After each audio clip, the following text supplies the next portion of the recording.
Okay, we're turning to our top story now, the UN report on Israel's war on Gaza earlier on in the year, concluding that civilians were deliberately targeted. Judge Richard Goldstone said that there was strong evidence of crimes against humanity, both from the Israeli military and some Palestinian factions. And the author of that report, Judge Richard Goldstone, joins us live now from the UN. Thank you very much indeed for speaking to us. Israel has dismissed your report as being one-sided. They've completely rejected your findings. What's your response to that?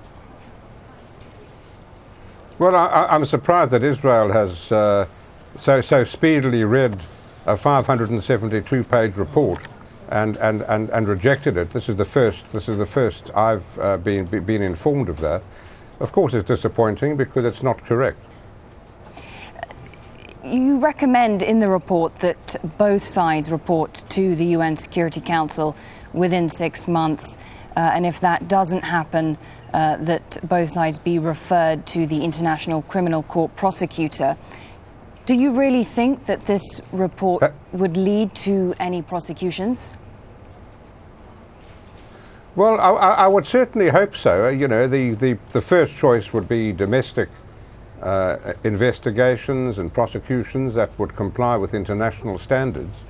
It's important that justice should be seen to be happening as close to the places where crimes were committed or alleged crimes were committed as possible. But if that doesn't happen, if Israel or if the Palestinian authorities in Gaza are unable or unwilling to do that, then the only way to get accountability would be through the International Criminal Court. And I would hope that in that unfortunate situation, that will happen. Can Israel actually be prosecuted by the International Criminal Court, though? Because it didn't sign onto the statute recognizing the court when it was set up in 2002. No, it could if it's referred by the Security Council under Article 13 of the Rome Statute. It was exactly the same with the Sudan over Darfur. Sudan's not a member party of the Rome Treaty, but the Security Council, acting under Chapter 7 of the Charter, which can bind all member states or any member states to comply with the requirements of the International Criminal Court, and that would apply both in Israel and in the occupied Palestinian territory. You were quoted as saying that from a practical political point of view, I wish I could be optimistic. You were talking there about the investigation into war crimes when it was still being conducted. Tell us about the political barriers to war crimes trials. Well, of course, some countries rely on their sovereignty to object to the jurisdiction of an international court. That's, I suppose, from a political point of view, hardly surprising.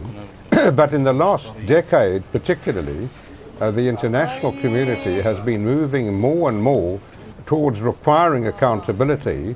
And if sovereign states fail in their international obligations to investigate allegations against themselves, then it becomes the obligation of the international community to have accountability before the International Criminal Court.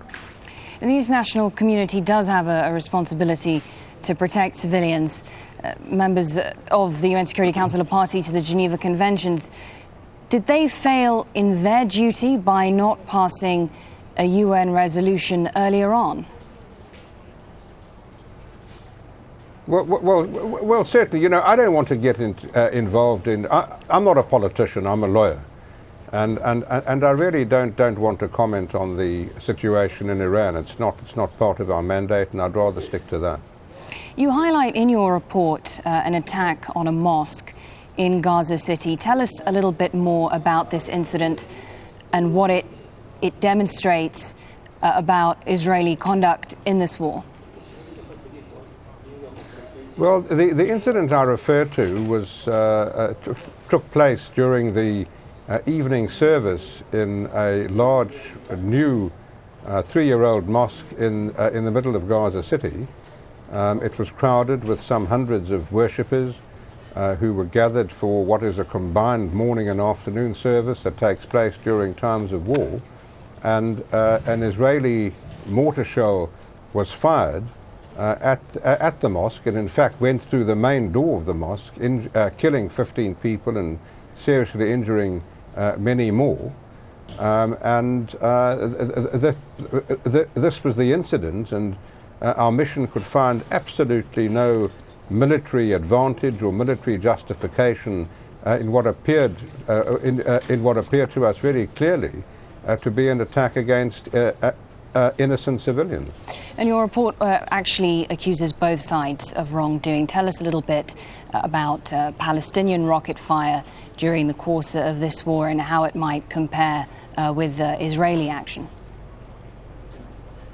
Well, I don't think one can compare them, but the report does refer to the fact that the firing of rockets and mortars into southern Israel, firstly it must be borne in mind that these rockets and mortars are pretty unsophisticated weapons and cannot be directed at military targets. They were fired deliberately at civilian areas, at civilian cities and towns in southern Israel, including Sderot and Ashkelon and others, and caused terror to the population of those towns and cities. It had serious effects on the lives of the people, on children in particular, who were terrorized, and it affected the livelihood of many people. Some people left the area for that reason, and we found that deliberate attack on civilians in southern Israel constituted a war crime. And but you would describe it as disproportionate use of force on Israel's side? Well, you know, again, the question of proportion doesn't relate to comparing what Israel did on the one side and what the armed military groups did on the other. Proportionality relates solely to the means taken by the military to achieve military objectives. If they attack civilians without military justification, that is disproportionate. Judge Richard Goldstone, thanks very much.